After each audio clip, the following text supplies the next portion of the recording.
the network for the AV industry. What are you listening to? This is AV. This is AV Nation. This is AV Nation. Ready. AVWeek. Performing scan. Week. Online. This is AVWeek.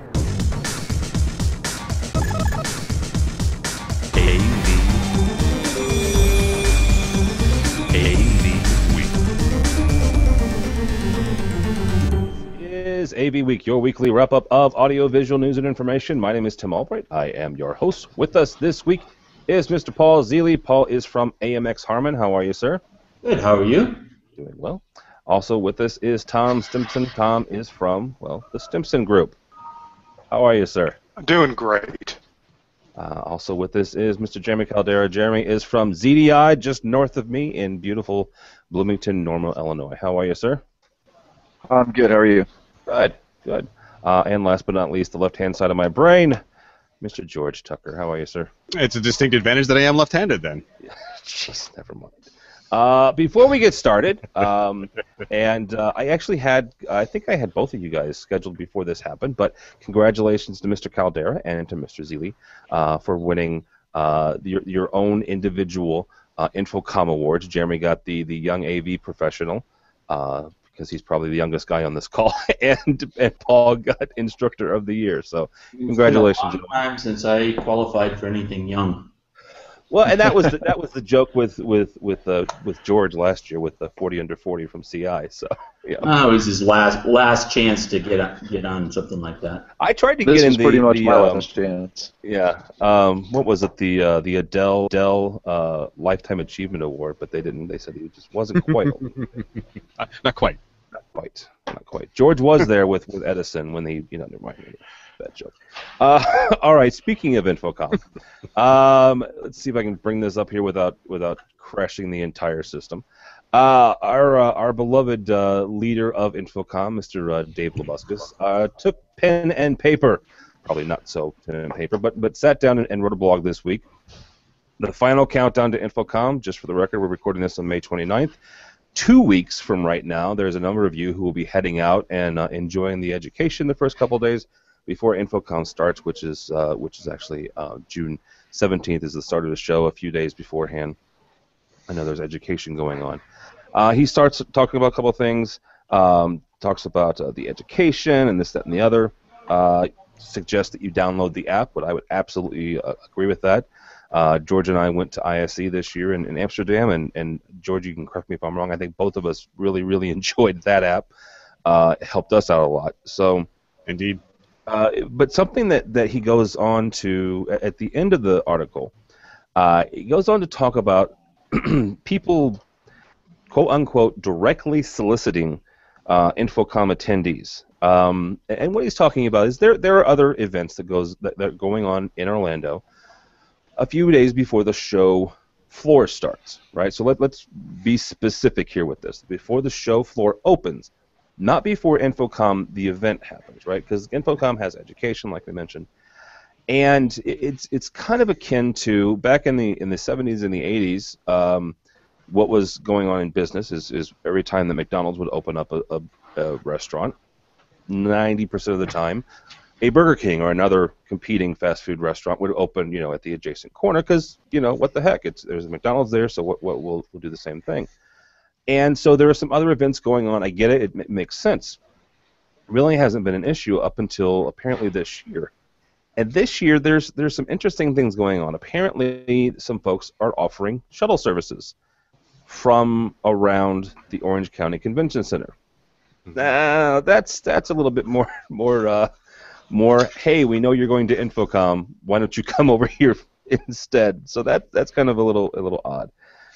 George, we're going to start with you on this. How big of a deal is it for these individual shows that are in conjunction but are also trying to lure people away from the big show? Well, I think you're dangerous in the word conjunction, because if they're not... No, I'm sorry, yeah, not in conjunction at the same time. Yeah, at the same time, having in the same time frame. I'm of a mixed bag of it. If I was a startup, trade show, I'd probably be looking to do something similar, although the shuttle buses to and from, or at least two, seems a little bit egregious to me at any point. You know, I know Realcomm is around Infocom almost every year, especially in Vegas, and they seem to be in the same building almost at the same time, and it's very easy to go in between them. I don't know. I think it is really something that they have to be a little bit more sophisticated about, if anything.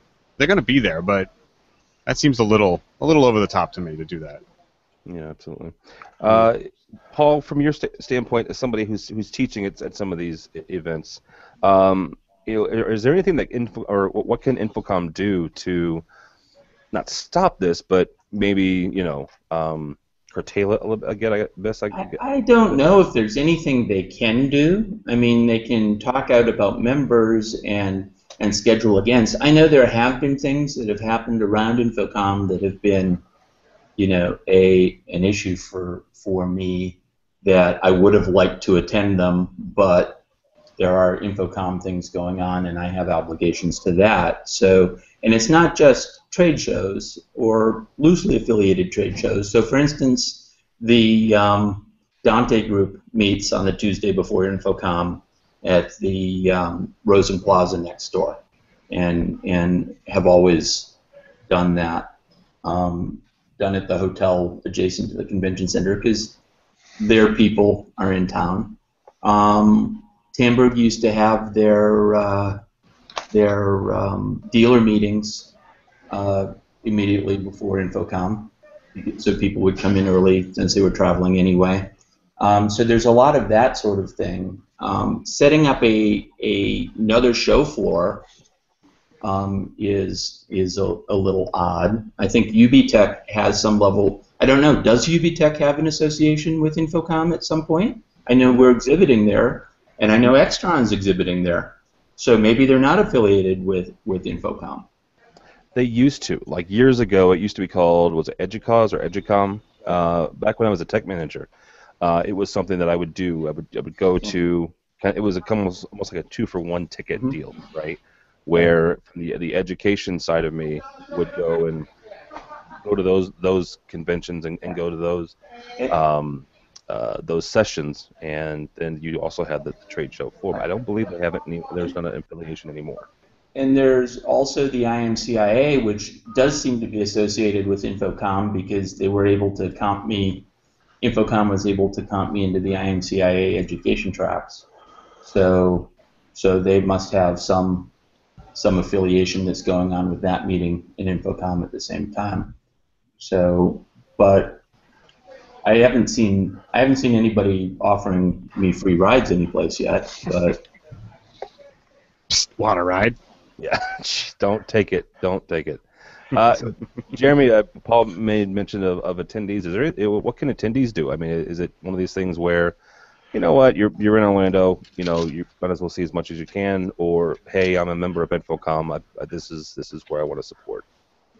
You know, it's interesting, you know, speaking about from the attendee aspect, because, you know, I remember not so many years ago, since you still refer to me as young, when I did start going to the Infocom shows, and before I was as involved with Infocom as I am now, you know, the Realcomm, the Educom, the naive person in me, I thought they were all a part of the show, right? Because there was no education to say otherwise, especially when like Realcomm was in the same building, you know, going on at the same time. To me, it's just another section of Infocom, right? Which is not the case, and I know that now.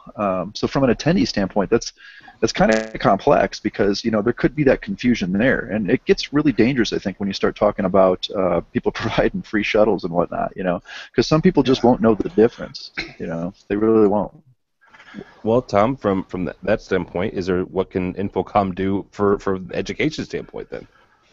Well, there's a lot of important issues here, and I've got to put my former board member, past president hat on and speak about what the core issue is.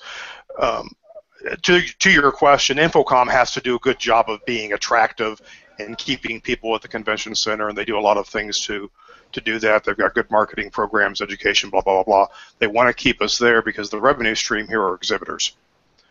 And exhibitors are who Infocom has to support. They're spending a lot of money. It's 80% of the association's budget that funds all the things that the association does. So it's a huge, huge deal. The exhibit agreements say you have some rights as an exhibitor, and one of the rights you have is that Infocom needs to keep people from, what's the polite word, scabbing on to the event. So there's a difference between co-location. So we co-located with Realcomm for a couple years, which means your pass to Infocom gets you into Realcomm, your pass to Realcomm gets you into Infocom, and that's something the two associations and show operators work out. So that's a different thing, and that benefits exhibitors as well, because they get new traffic, and you just get the added hype of doing all of this. But when you have and I'll just say it's typically a manufacturer, a new manufacturer, that doesn't want to spend the money to exhibit, or doesn't feel they can afford to exhibit, or are not ready to exhibit, and they want to set up in a suite off-site somewhere and pull people off the exhibit floor. Well, that's detrimental to the show, and Infocom wants to negate that. And one of the ways they do that is by contracting with the hotels. For instance, a non-exhibitor can't rent a suite at the hotel across the street, which is a show hotel, and throw a party. They have to be an exhibitor in order to have access to those hotels. So it's a big deal from the association standpoint. And I think Dave is, I like his touch. Dave is the master of the light touch. But the fact of the matter is, there's probably going to be somebody standing in front of the convention center making sure those buses don't go someplace they're not supposed to go. Yeah. And they'll be working closely with the convention center, I suspect, to protect the bus routes. Well, so it's a big deal. Well, and that's the other thing is I didn't realize. I guess I did realize this because we're blessed every year. We're a media sponsor of Infocom, and we get part of the package deal that we have is we get a booth, right? Mm-hmm. And not for nothing, this year it's a 20 by 20 booth. It's a great booth, pretty cool location, and we've spent a fair amount of money putting together a booth. Mm-hmm. It's not Harman's booth, right? It's not Crestron's booth or Samsung's booth or Microsoft's booth by any stretch of the imagination. So I didn't even think about the fact that Infocom has to protect the people that are spending money, honestly, and to exhibit there. So is there a reason they put you guys next to the drone pavilion? George? Because we drone on. Thank you very much. But bump. Yeah. But but think about you get off the airplane at the airport and you walk down by baggage claim and there's some guy holding a sign underneath his coat offering to give you a ride. It's the same problem. The airport needs to control access to transportation, and part of it is because it's a part of the revenue stream for the airport. The cab companies pay a licensing fee to pick up and drop off at the airport, and limo drivers don't, so they can't solicit rides. It's a similar problem. You have to control the environment that is indeed your revenue stream, but you also can control the quality of the product. That's a good analogy. I didn't even think about that. 7 years on the board, I got a lot of trivial knowledge about this sort of thing. Well, it's not trivial. It's a good perspective. So I appreciate it. Speaking of Infocom, and oddly enough, it's a similar title of the article. Our buddy Kelly Perkins and her coworker Ashton McGinnis. If you've ever watched this program, yes, that is somewhat relation to our buddy Brock McGinnis. They sat down with AV Network and put together a countdown to Infocom, and it was a checklist of things to keep an eye on for. It kind of works with the AV hashtag for this week, which is Infocom Advice. So Tom, you spent 7 years on the board. We'll start with you. This is not your first rodeo.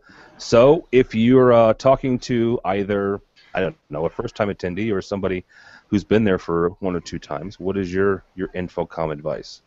Well, I like a lot of the advice that Kelly gave. My first Infocom was in 1991, and it only took about 45 minutes to walk the entire show floor in, I think it was New Orleans. So, yeah, there's a lot to be said about getting on the elbow of somebody and following them around and learning the ropes, and I think that was very valuable for me growing up in the business to walk around with some smart people and find out what they do, because I was also that annoying guy for any of you that have worked a booth who walks in and thinks that he's important. And you get a lot more out of the show when you go into the booth and know what questions to ask and how to listen to the answers and understand why they're there. They're not there to solve your technical problem from your install 2 weeks ago. And they're going to look at you and they're going to kind of usher you out of the booth because that's not what they want to be talking about in front of 1,000 prospects. So I think understanding the etiquette of the show is very important for newbies, and walking around with a veteran is a great way to do it. Yeah, absolutely. Jeremy, from your perspective, what's one or two things that you could give people advice on tackling the show? Kelly hit it really well in one of her first points, which was wear comfortable shoes. That is the one thing I will stress to everyone. I made the mistake last year, even being a veteran of going to Infocomm for many years now, that I broke in some new shoes a couple of weeks prior, and they were not broken enough. So that is the biggest piece of advice I can give everybody. But I mean, it's like they say, you could spend 1 minute at every booth and not cover, not get through the whole thing anymore with the size of the show. So it's go in with a game plan. Have an idea of what it is you want to get out of the show, what you want to see, who you want to meet with. I learned early, don't schedule too many meetings with reps and everybody else, because then you never have time to go see any of the cool new stuff, especially some of the stuff that might be at like the Innovators Pavilion or things like that. So, yeah, I mean, that's it. Go in with a game plan. Wear comfortable shoes is the two best things I can tell anyone. Absolutely, and yeah, don't break them in a month before. Don't make them. Get them for Christmas and start wearing the shoes. Yeah. And start walking, if you're not a runner or a walker, which I am not, start walking around your neighborhood early, because you're going to put the miles on, that's for sure. Yeah, training. Training for your walking, yeah. Well, and Jeremy has the advantage. Jeremy lives around Bloomington Normal, and he teaches at Columbia College in Chicago, so he has a nice walk there from the train station over there. Mr. Ziele, from your standpoint, what is your advice for those of us going to the show? Well, Jeremy stole my plan line, so I just want to echo that that planning is key. That there are pre-show guides and various things, and having a list either within the app or of booth numbers that you want to see as drop-bys, and scheduling those things that are critical so that you can get them. And also scheduling the right resources at that. I'm probably the world's worst person to go to a booth. I took a director that I had switched over to working for a few years ago, and he was asking if I made it a game to see how few questions I could ask to get from booth greeter to CTO of a company. And I said, no, I just have very specific questions. But what happens a lot of times, if you do have very specific questions on, how is this technology going to fit into my plans or other things, not necessarily design, but you need things to work in certain ways. Most of my clients at that point were DoD, and there were things that were showstoppers that I had to determine early if this is a product or a technology category I can even consider, and it's amazing how often they'll say, "Oh no, you need to talk to this person. They'll be at the booth at 4," because those people with those types of answers tend to be very busy. I'm on the other side now. I'm one of those people with those type of answers.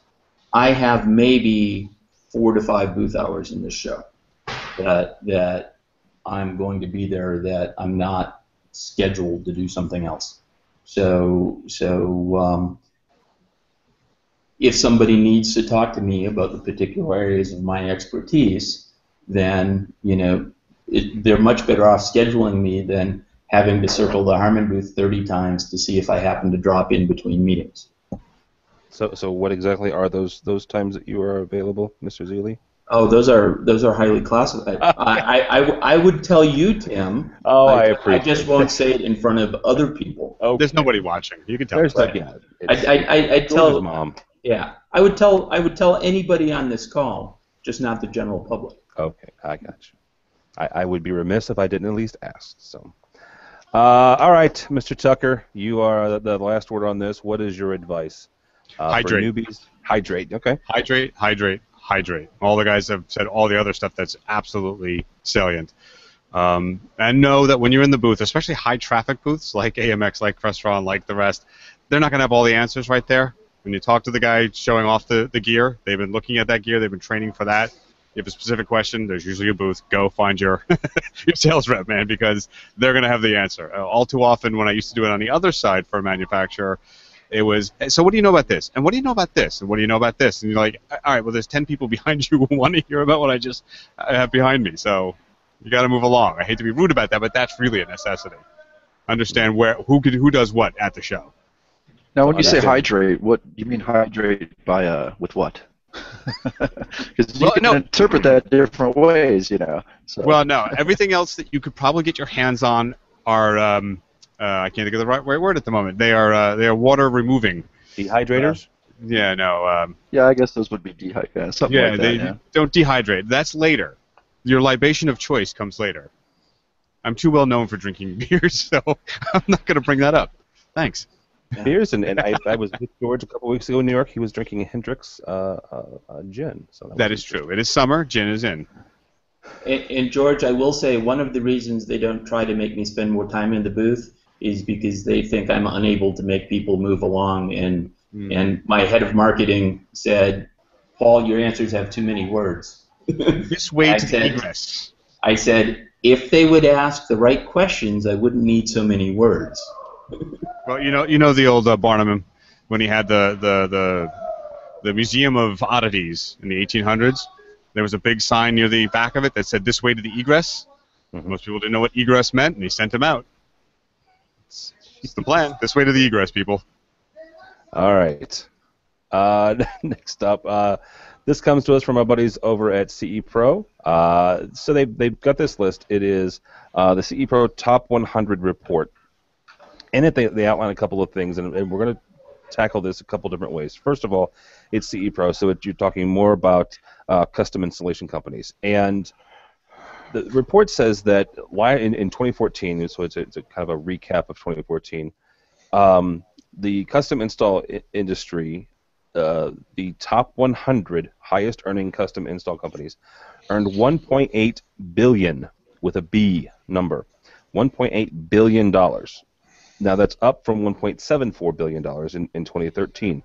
If you do some math, and I did some quick math because I suck at math, it's roughly about 18 million for each 100 for all of it, so 18 million each, right? Not too bad, not a bad day at the shop. The median install though was about 28,000, which was also up, but the installs were down. Now, what does that mean? Well, that means that they were doing fewer installs, but the median cost of each install was up. So, you smart people, Paul, we'll start with you. From the industry in general, and since we look more at pro, but kind of take the idea that a lot of times what happens in commercial and what happens in residential, a lot of times translates over into the home. The average cost of these installs, the average home install is going up. First of all, what does that mean for pro? And AMX has a number of home products as well. So what does that mean for our industry in general? I have no idea. Okay. Moving on. People are spending more money. They might be buying 4K TVs, and that's why it's going up, because they're getting that. Median is always a funny number, because that means that half of the installs were less than 28,000 and half were more than 28,000, as opposed to average, where you take all the money and divide it out. So there's this old book called How to Lie with Statistics, and you kind of pick the type of average that matches whatever message you want to portray. I don't know. Things are getting more expensive, or that I'm surprised that the number is that small. At $1.8 surprised billion. that the average number is that small? No, that the total number is $1.8 billion. It seems a third of that's taken up by Best Buy Magnolia. So it's suspect as whether Best Buy is counting installed numbers in that, along with non-installed numbers? Or what, is that $648 million of Best Buy? Is that with things purchased with services, or is that things purchased and services? So it's kind of interesting in where things go. I would say that the DIY portion of high-end home stereo dwarfs that number. I know Harman's number for consumer electronics is bigger than that. So it's kind of an odd number to me, just on how it's pulled together. Okay. All right, Mr. Stimson, from your standpoint, where does that put the industry? Well, I think I like this article because it is kind of a wake-up call, because I feel that from the Pro AV side, we're a little bit snobbish in the U.S., and we do not see that a great deal of these consumer home residential installations, a $28,000 median is not a trivial installation, and the average AV dealer integrator is going to turn their nose up at a home installation, a resident installation of any ilk and any size. However, you guys were at ISE, and the rest of the world, Pro AV is Pro AV. If somebody pays you to do it, it's Pro AV, and there's a lot of gray area in the parts and pieces. There's an awful lot of overlap. There's an overlap in skills. There's an overlap in products. While they're very distinctive, you go to CEDIA, and there's some very distinctive Resi products, but there's also a lot of people who exhibit at Infocom. These are some huge numbers, and speaking, Paul, the Best Buy number in here is their Geek Squad number, and the average number in here is $4,500. So if the median is $28,000 and the average is $4,500, half the jobs are greater than $28,000. So think about that for a little bit. It's a pretty significant number, and 100 companies are a huge chunk of the business. What's the total revenue of the top 100 companies in Pro AV? So I think it's just kind of this is the sort of thing that we've got to wake up to in the U.S. about the changing face of what the industry is, and we don't get to define the industry. Buyers do. Yeah, that's the interesting thing, is that we are a client-driven. We're all client-driven. We don't care if you sell cars, you sell projectors. It's still what the end user really wants. So, Mr. Tucker, where do you see this putting us? Well, it's a lot of stuff that I was going to say that Tom actually brought up, but one of the things I do get out of it is the rise of security-like companies finally getting in on the action.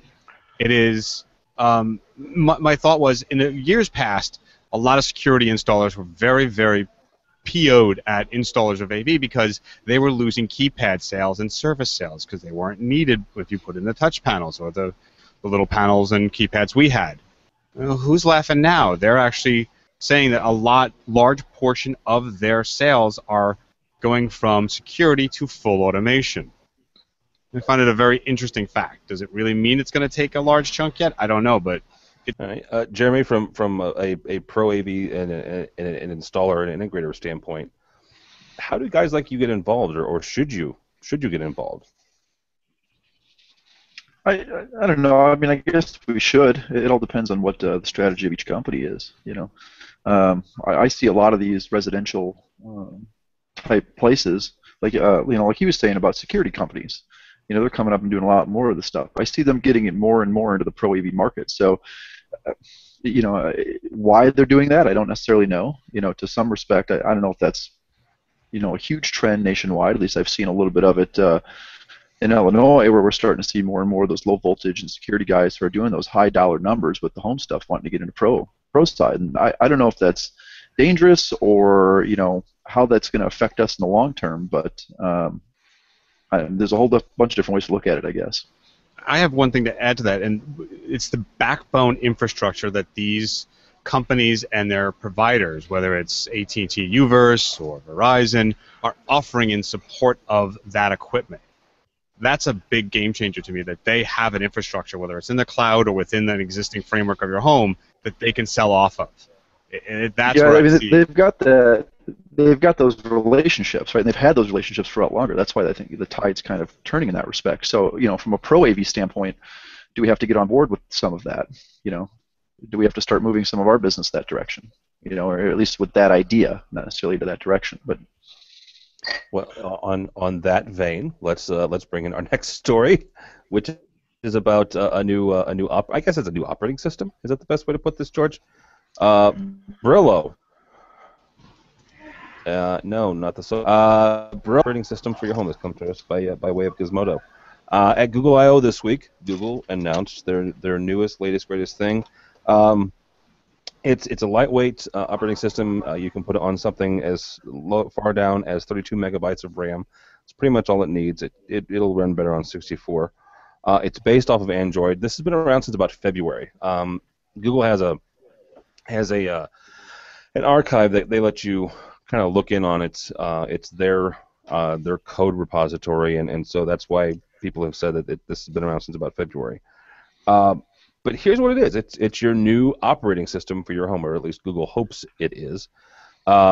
It's the article in Gizmodo says, imagine, if you would, a home that's run off of Android with a couple of Chromebooks to augment. So, Mr. Tucker, based off what we were just talking about with home automation and everything, what does this mean, basically, honestly, for the home market? We'll see. I mean, Nest was not such a good deal, and the article actually takes pains to point out how it may very well be a response. The thermostat Nest was great. Yes, but when they expanded, not so much. Yeah, when they expanded out into the smoke detectors and some other things that they were talking about, even their own people were very upset. This is what my take was. It's an Android ecosystem, finally, something they can actually go against Apple and some others with, and what we just mentioned with the other companies. And it's got that they're calling it IoT, but you've got a low power, low bandwidth, easily replaceable and easily upgradable, cheap device that can just be implemented. I think they're being a little bit simplistic when they say just a couple of Chromebooks. That's not really an interface of choice, and we know that. It's either a smartphone or an actual dedicated controller. But there they have some possibilities, I think, of getting in on, say, the Control4s and companies like that who are trying to do the Pro AV side, but this is, again, a network, services, buildable, and a recurring revenue system. I didn't think about that. So as Control4 and Savant work more into the Pro side, you're thinking that maybe Google's seeing that as an opening to get into home? Yeah, and well, look, they're going to provide the operating system for free to system makers. Apple just said they qualified Broadcom to put the stuff on their chips, their home kit stuff on their chips. This is what they're looking for. Again, the infrastructure, the network, the backbone to build off of that to sell product. Yeah, Jeremy, from your standpoint, why do you think Google's doing this? Is this just another revenue stream, or is it something else? Oh, who knows with Google? They do some pretty crazy stuff. I mean, I don't know if I see it as a revenue stream. I mean, well, everything's done as a revenue stream, right? I mean, everybody wants to make money, especially companies like Google, but that's pretty cheap, if you ask me. At least for the initial, piece that we're talking about. But like you said, getting into that backbone and everything else that's going to come along with that, that's what's going to be the big generator for them. And it's, if they can get that market share, they're just going to take a, bigger hold on everything. It's just one more thing that Google will have their hands into. Yeah, Mr. Stimpson, from your standpoint, why do you think Google is doing this? One platform to rule them all. I mean, it's a very simple strategy. Let's think about it. We've been in the business, a lot of us, for quite a long time. Maybe not Jeremy, you're just a kid, right? But oh, hey now, come on. It used to be that Pro AV drove the consumer market, and we had to, manufacturers had to solve it in the pro environment and moved it into the consumer environment. It's not that way anymore. The money's in the consumer environment. If you solve the consumer problem, Pro AV has to follow. Bring your own device is a perfect example. Bring your own device. It worked at home. Why isn't it working in my office? And it changed the way that we have to do business in the installed environment. Okay. This is just, we need to pay attention to this because this is telling us Pro AV snobs how the world is going to function. It will not be on this Google product. It'll be on something like it. It's the future. Get used to it. There's going to be a universal platform. It's going to be iRobot. Everything talks to everything else, and we're going to have to play in that paradigm.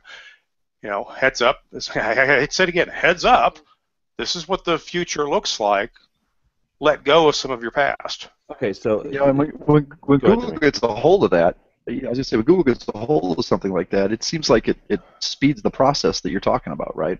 So that stuff's going to come a lot faster than most people, especially people in the Pro AV world, maybe used to. So it's buckle up and get ready type of thing, Right. If this is the software that homes are going to run on, and there's way more homes than businesses, every manufacturer wants to have that product, and people are going to expect it to work in the office just like it worked at home. Just like your Apple TV does, right? Yeah. All right. So let me see if I can wrap my brain around this, Tom, and correct me if I'm not understanding you correctly. So you're saying that, number one, you don't think it's going to be this specific one, that Google's going to put this out there, it'll develop, but it may not be this specific one, but it's going to be something like it. Does that mean that all of these disparate manufacturers are going to have to start talking to each other, or talking to one ultimate winning OS? Yeah, it's the ultimate open source. Okay. And I'm speaking above my pay grade, but yes, all the manufacturers won't have to work with each other. They're going to adapt to what Google tells them, because progress comes when there's a dictator. And if Google or somebody if Google or somebody else dictates that this is the problem, this is the one platform to rule them all, then all the manufacturers will have to come on board. You want to get 100,000 manufacturers to agree, or the largest corporation in the world to make a decision? Yeah, that's true. Yeah, and we've all given up on Windows platform, so. All right, no, that makes sense. All right, Mr. Ziele, do you want to chime in on this one? Yeah. In a Google-driven world, the trains will run on time, and a few 100,000 lives that need to be sacrificed in order to the greater glory of Google. That's fine.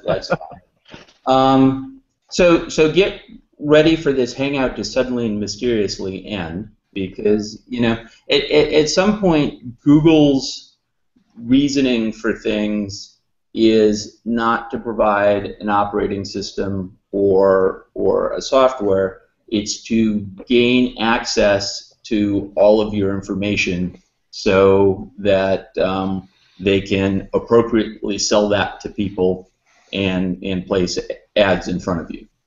And that is their motivation for trying to get this into more devices, so they can get more types of information, so they can know things like when you're home and when you're not home. And some of the guesses they can make within these devices are scary. When I got my new iPhone a year and a half ago, about a week after I got it, in the morning I happened to glance at it and said, if you leave for work now, you'll be there in 7 minutes. And I'm like, I don't like the fact that my phone is keeping track of and making assumptions that, I'm doing this through location services, and what else are they using those hours when I'm at work type knowledge for? And that's really why Google is in this.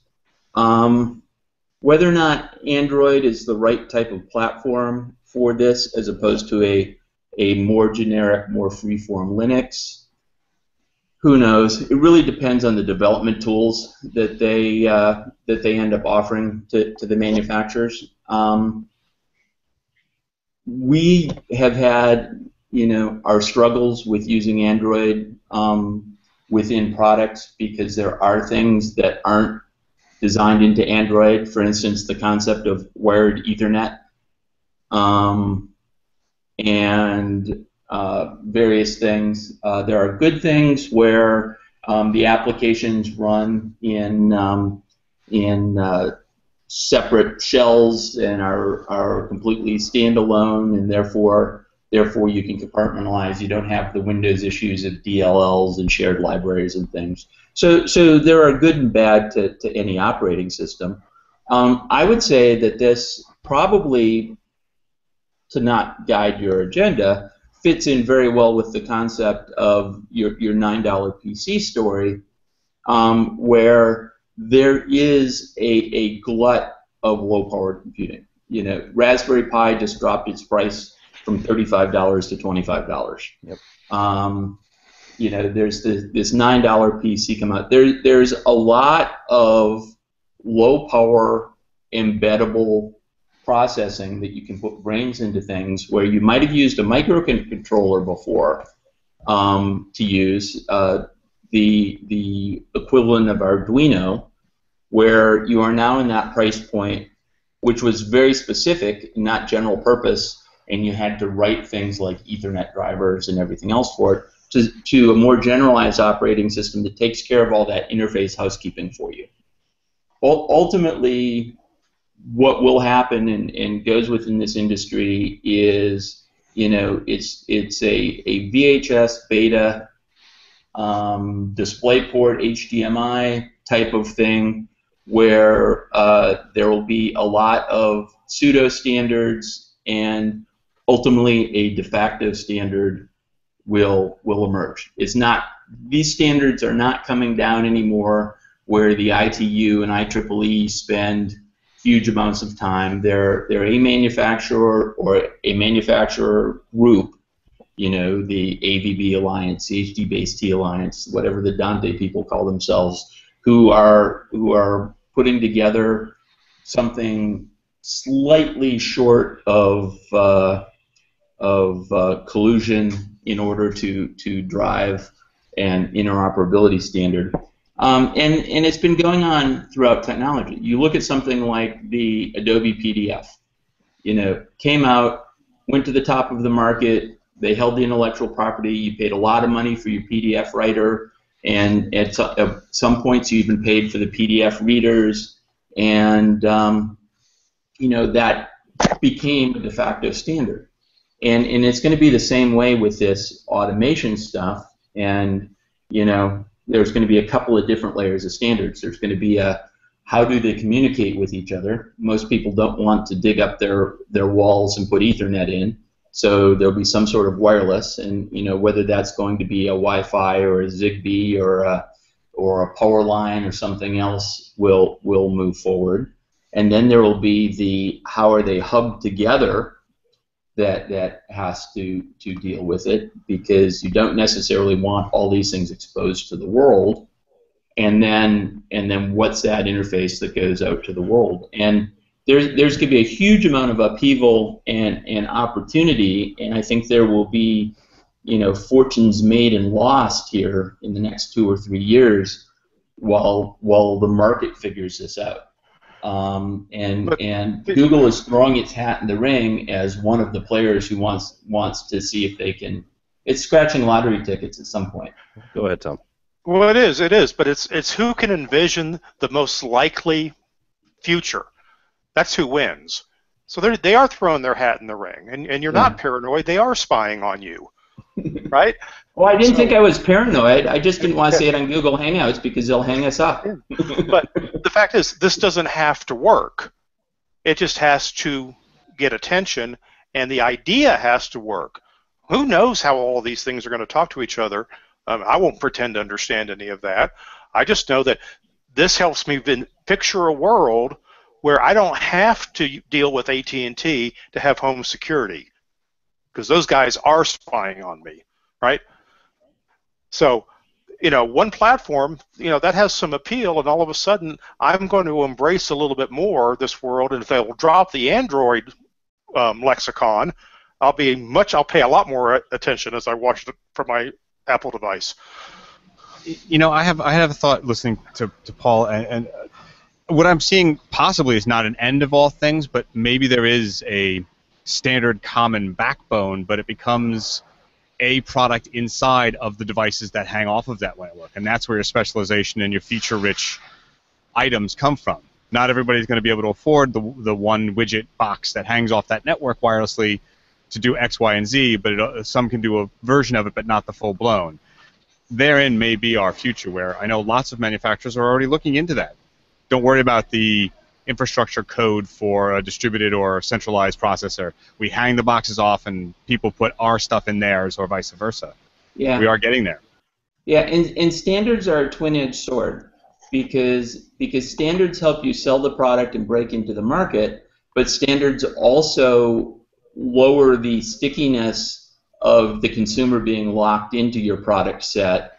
I mean, if you look within the consumer world on things like the control over HDMI,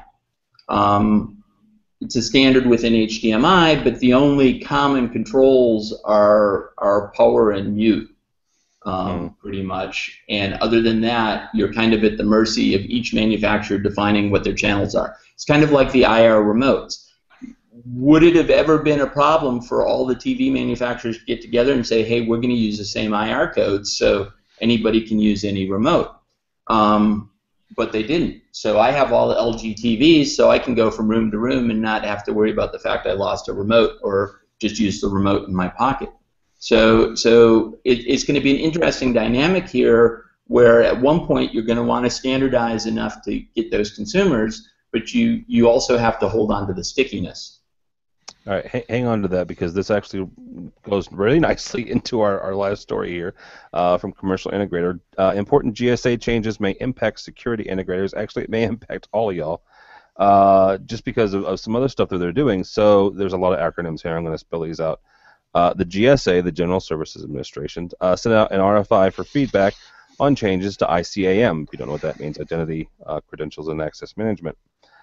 Basically, what they're trying to do is they're trying to make sure that separate products purchased from separate sources work together, quote unquote, seamlessly. It's basically what we're talking about with the home automation and just automation in general with the CEC and everything else. Paul, we're going to start with you because you guys have a number of products that are GITC certified. So is this something that, yes, the GSA is doing currently with security? You know, what's is it possible that the next step would be to make sure that, you know, all the AV products kind of play nicely together? They should. I would think it would be a wonderful thing for the world if things played nicer together.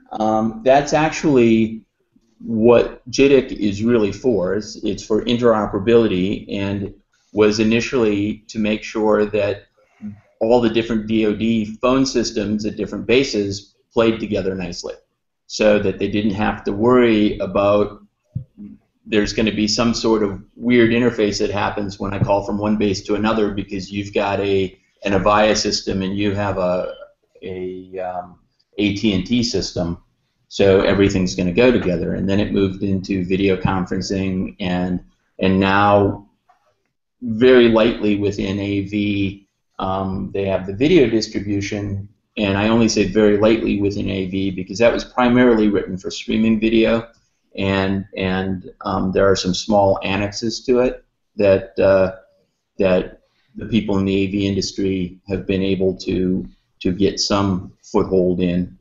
But I think interoperability is a good thing. And it's, you know, the government, GSA under Schedule 70, which I think is about a $40 billion a year purchasing vehicle, they can enforce that things have to meet certain standards to be on that schedule. I see no reason why they couldn't enforce that for AV. Unfortunately, my dealings with the government as I try to get AV standards has been that they don't want to think about it because they can't even imagine where they'd start. I offered to write the standards if they would adopt them, and you know, I got kind of a "don't call us, we'll call you." But there's big issues, and standards are a nice thing to have because it makes your terms and conditions with your customers easier.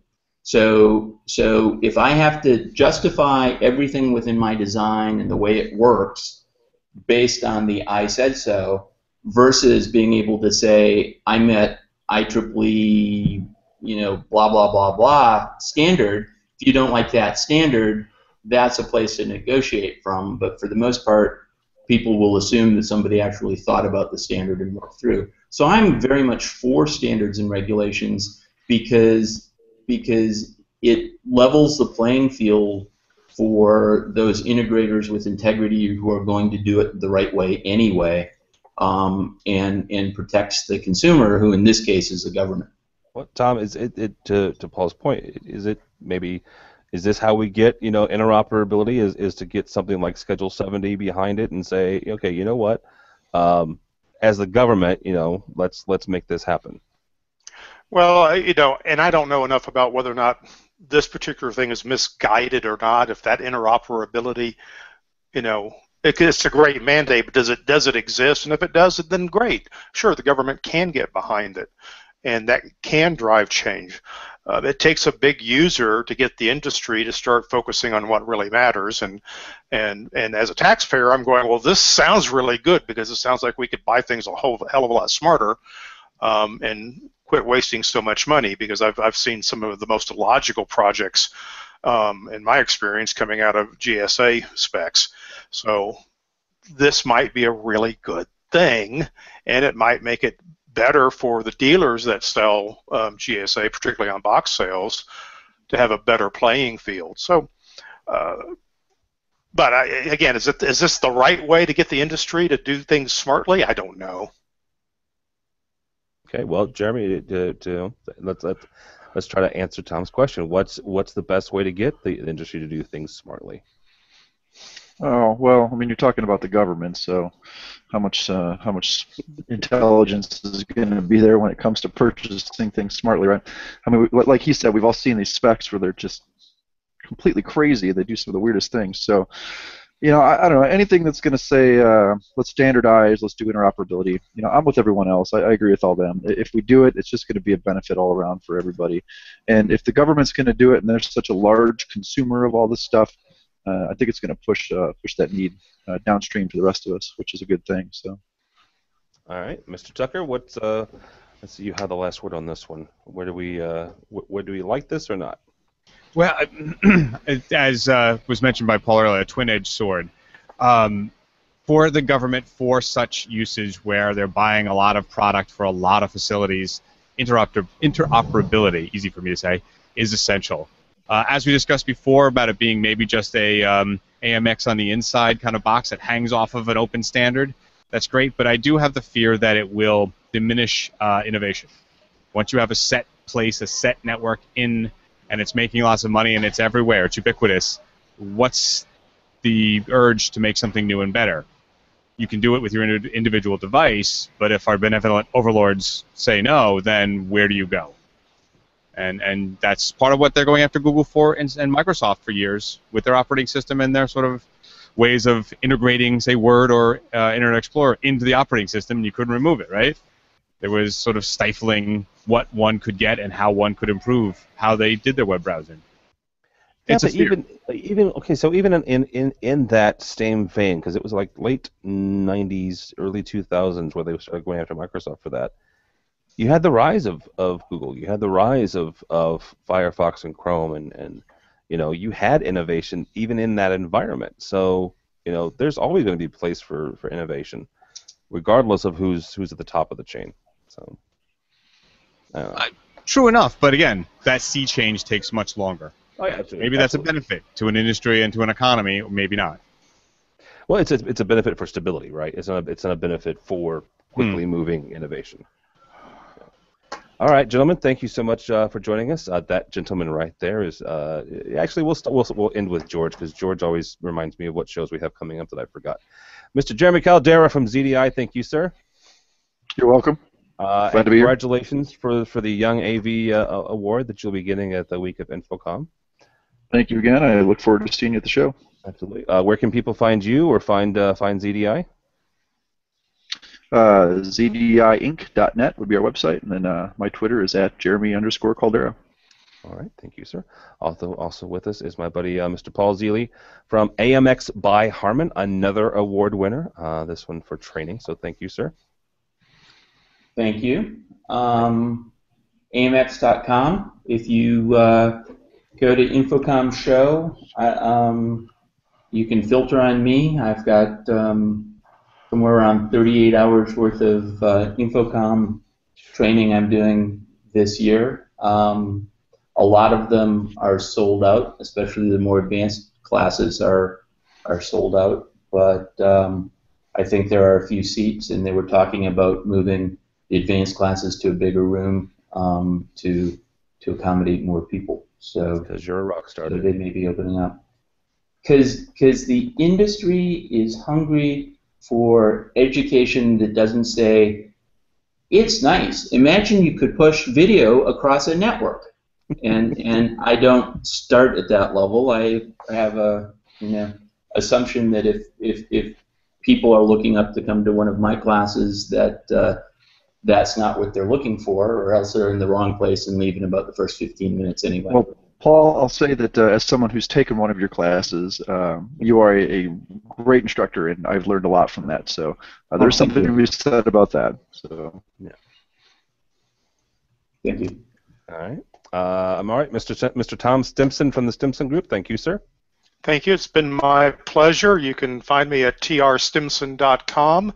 And for the people at Infocom who aren't smart enough to take Paul's classes, I've got 2 business roundtable sessions, which will be full of business owners, salespeople, and other people who don't know what they're doing. And we'll try and figure out why we can't blame the customer for lack of success in our business. I hope to see you there. Very nice. Also, I do this, so I also suggest that you do the same. Tom has a very nice newsletter that he puts out that I'm a subscriber to, so you probably do the same. So good stuff. Always, I would say we used a number of his stories and articles on this very program. Thank you. Absolutely, good stuff, man. Good stuff. Also, Mr. George Tucker from World Stage and also from here. So thank you, sir.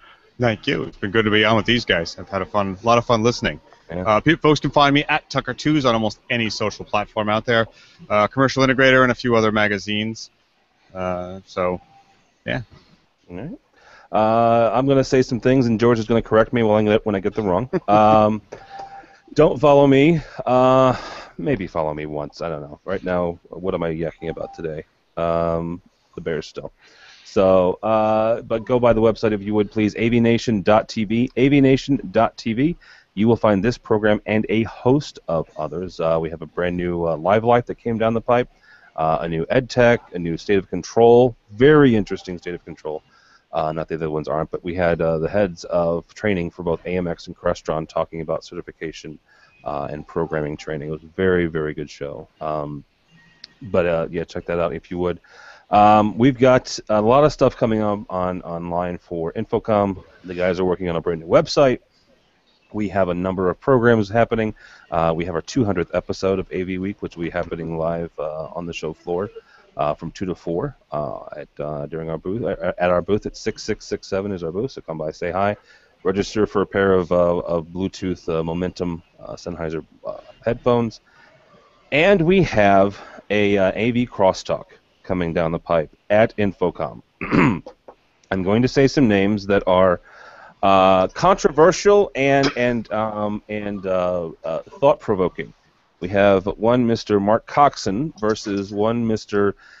Joshua Schrago debating each other, and one Mr. Danto is moderating the panel. So you have Danto, Coxon, and Schrago all on an AV crosstalk. I have no idea. Get out alive. Oh my gosh. That's a good question. That's a good question for all three of them, actually. But what are they debating? Oh, that is what we call a tease, Paul. That's called a tease. Oh. That and more right after this. And more. I want to know. So if you're around on Tuesday of the show, come by our room, same room we're having the tweet up in W223A, and we'll be doing that there. So yes, sir. I got two things for you real quick. Yes. One is to remember the Daily Doe at Daily DOOH. They're doing lots of Infocom coverage in association with us, and they're AKA TV about all the metrics and stuff. So there's some good stuff on there as well. That's a cool site. It is a cool site.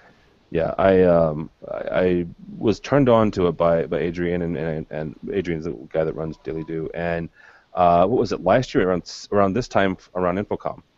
was the first time I was made aware of it. It's really cool. You can see all the different tweeters and the hashtags and stuff like that. So yeah, it's a good way of seeing what's trending amongst all the attendees as well. So yeah. Oh, that's the other thing is the AV selfie. Don't forget to start taking those June 1st. I just heard the first cut of Phil Cordell's track for the AV selfie yesterday. It's a medley. It's very upbeat. So take your selfies and get on the video. We'll be debuting that the Friday of Infocom. So all kinds of wonderful stuff. Infocom's just about 2.5 weeks away. So get your stuff. So, all right. Thanks guys so much. Thanks for listening. Thanks for watching. This has been AV Week.